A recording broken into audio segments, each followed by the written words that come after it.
Hello chess friends and welcome to your chat channel and welcome back to our Queen's Gambit Decline series. So in this series we're covering this very nice opening from White's and from Black's perspective, and today we're continuing again with the Queen's Gambit Decline and the Harrwitz Attack. The Harrwitz Attack we have analyzed so far with some great games and with different sidelines of the opening, and today we're analyzing again the so-called Fianchetto Defense against the Harrwitz Attack. So we have covered now really some great games even in this particular lines, and today we're analyzing again the different approach of Blacks with some new ideas for White and for Black. I think these lines that you see will happen to you many times if you decide, of course, to play the Harrwitz Attack, or if you're maybe a Queen's Gambit Decline player. So let's check out now the game here. Great game played by Liren against the world champion Magnus Carlsen. I think here in this game again we had the most important strategical and tactical motifs of this Fianchetto defense of the Harrwitz Attack. So here d4 played by Ding. We have knight to f6 by Magnus, c4 e6, knight to f3. We have d5, the Queen's Gambit Decline, and after move knight to c3, we have now the 3 knights variation of the Queen's Gambit Decline. So bishop to e7, the calm way here of Magnus Carlsen. Now comes the actual bishop to f4 move, which is of course the Harrwitz Attack move. So now castling played by Magnus, e3. We have analyzed all of these moves in my previous video, so please, in order to get a better understanding of this particular video, check out my previous analysis with some great games. We had really the top grandmasters, Magnus Carlsen, Vladimir Kramnik, Mikhail Tal, Garry Kasparov, Sergei Karyak, and Hikaru Nakamura. So really brilliant games by top grandmasters. So here e3, and now Black is basically showing the cards. Now Black can play several options now: c5, b6, c6, a6, knight to d7, and similar stuff.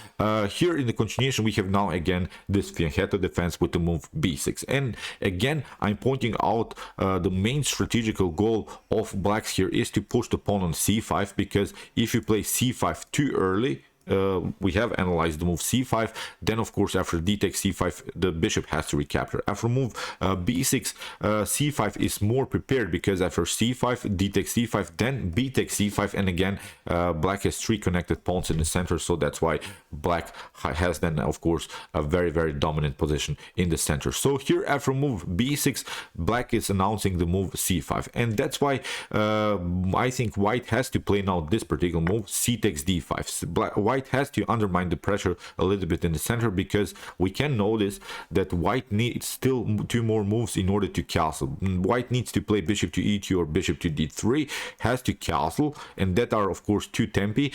In the meanwhile, Black will probably play something like bishop to b4, knight to e4, c5, and then of course you can face many tactical problems if you're staying of course with the king too long in the center. So after move b6, the c5 move is announced, so that's why we should hear from White's perspective undermine the pressure by playing c takes d5. And again, there are now maybe 2 choices for Black. Black can play knight to d5 or e takes d5. In my opinion, recapture with pieces is much better for Black than to capture with the pawn. Here in the continuation, Magnus tried knight to d5. In our previous video we have analyzed this move, e takes d5. Now knight to d5 played by Magnus, and again here Liren undermines the pressure by playing knight takes d5. And again Black has 2 choices, e takes d5 or queen to d5. In my opinion, queen to d5 is slightly better here for Black, because what we can notice, Black has now centralized piece in the center of the board, and of course what Black is trying to do is develop the light square bishop here on b7. If you play here e takes d5 like Magnus did, nothing wrong with this move. You're not losing the game because you played e takes d5, but then you have to develop of course your light square bishop on this diagonal. In my opinion, placing the bishop like this on b7 is a slightly better square for the piece, but still e takes d5 playable.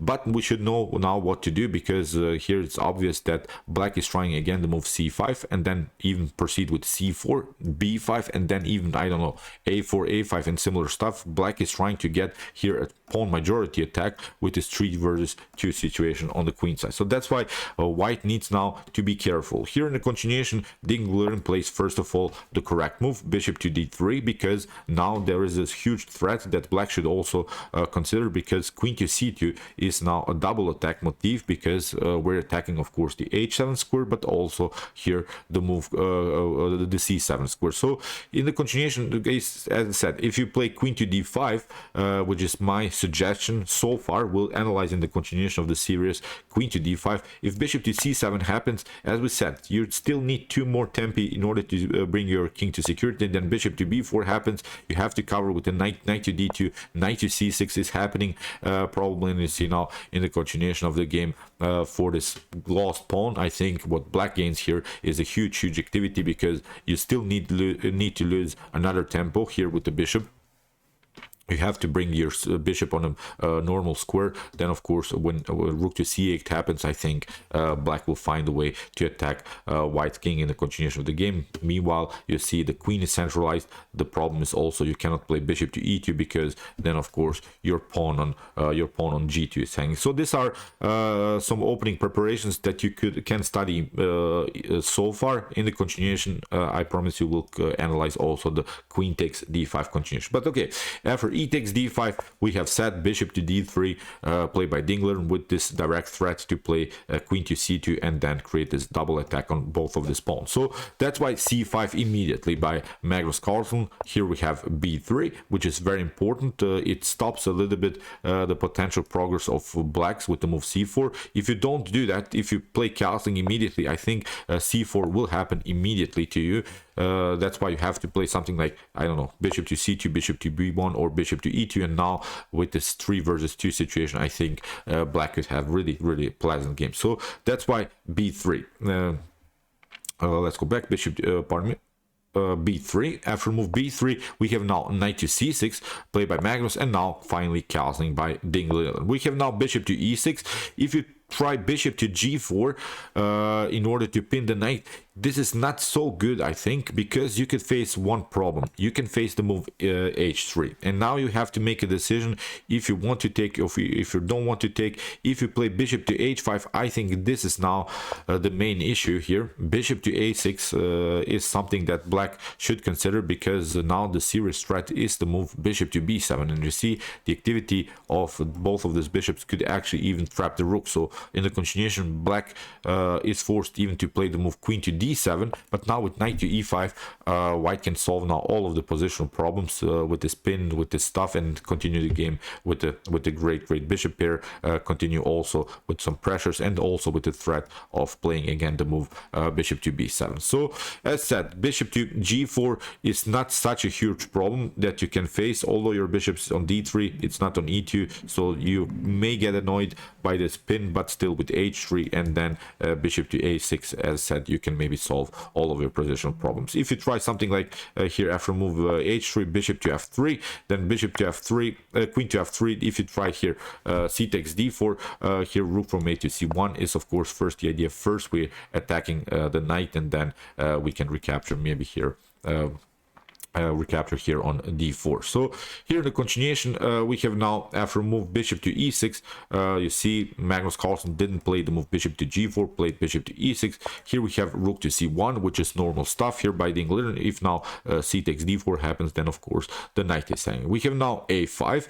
Magnus continues the pressure on the queen side. As we said, Magnus' only advantage in the game is this 3 versus 2 situation on the queen side. So here h3, we have now g6 by Magnus, and now bishop to b5, attacking simply here this loose knight on the board. We have now queen to c8, and now d takes c5 here by Liren. After b takes c5, okay, now the Magnus Carlsen has the so-called hanging pawns in the center of the board. And how to play against the hanging pawns? Well, one of the best ways is simply to attack the hanging pawns and try to maybe split the pawn somehow, because what we don't want to have here is the situation we want to split them, to have a clarification in the center, because obviously still white has a much better activity when it comes to minor piece activity. Now we want simply to open files, we want to simply improve even further our minor piece activity. What we want, of course, is also the C file to get open, so that's why here a brilliant move by Dingler, knight to d4. Here in the continuation we have knight to d4, e takes d4, and now we have queen to b7 attacking the bishop. We have now a4 by Dingler, he fixes his bishop. Here we have rook to c8, and now after rook to e1 we have finally c takes d4 after queen to d4. I think this is mission accomplished, because what Dingler finally get out of this game is now a great position, because here in the continuation Magnus has now this isolated pawn.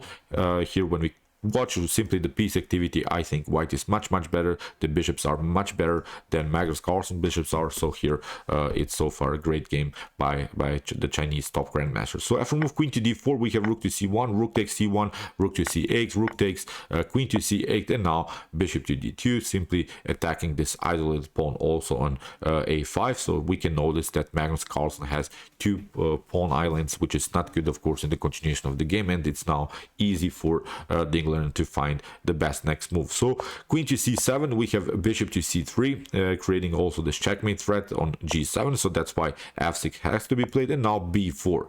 Here after a takes b4, bishop to b4, bishop takes b4, queen to b4, we can notice now a new strategical element that Dingler played here. It's now the distant passed pawn in the endgame, because if you could just imagine this position without the queens and without these bishops on the board, then it's a winning endgame here for white, because the distant pass pawn is really a strategical element in endgame that you should create whenever it's possible, because it's obvious we have here the same material on the board. But if this game reaches the further endgame stage, as I said, if we don't have any more the minor pieces or the queens on the board, then white is simply winning, because in order to stop white's progress, black needs to bring the king towards the queen side, and the only thing that white needs to do is bring the king towards the center. And if, of course, black recaptures somewhere, maybe the pawn here, and white captures the pawn here, then of course white's king is much closer and will simply sneak in and will take over here on the king side, will simply take all of these pawns on the king side. So that's why the distant pass pawn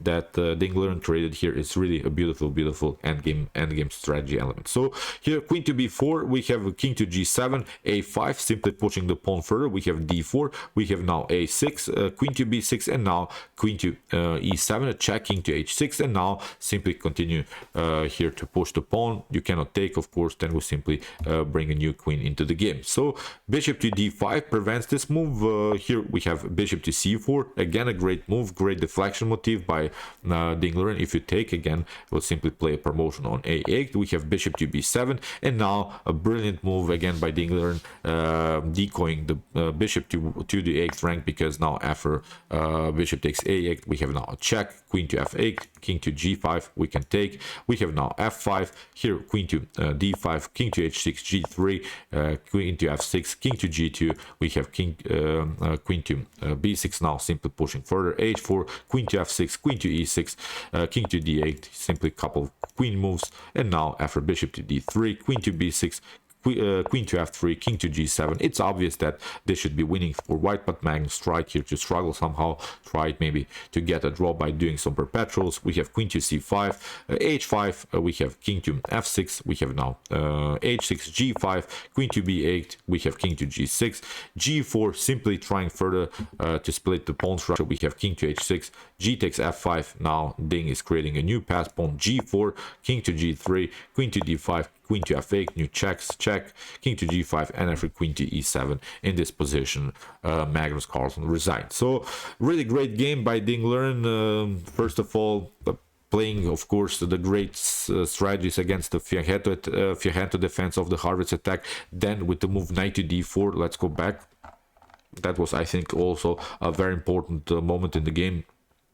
Here knight to d4, of course trying to split the pawn structure, then in the continuation of the game creating this distant pass pawn idea. Here b4, great move, a takes b4, bishop to b4, then simply proceeding by pushing this pawn. As we said in the beginning, the isolated pawn that Liren managed to create here was simply a strategical disadvantage for the world champion Magnus Carlsen. So okay, I hope that you enjoyed this game. This wasn't maybe the most tactical and brutal, brilliant game, but this is not something that we should undermine, because these are games, these are how games how to really that show us how to win games, because it's not so easy to win. As I always like to say, it's not so easy to win one chess game. So that's why here we had really great strategical elements in the middle game, we had great strategic elements in the end game. So I think this game is really worth it to analyze when it comes to the Harrwitz Attack. So okay, I hope that you enjoyed the game. If you want to study the Harrwitz Attack more, please check out my Queen's Gambit Decline series so far with this great opening. And if you have trouble maybe to play as black, check out my hyper accelerated Dragon Sicilian defense series and my Nimzo Indian defense series as good responses to d4 and e4. And if you like this content, don't forget to subscribe to my channel. See you soon with some more videos, and chess is the best, of course.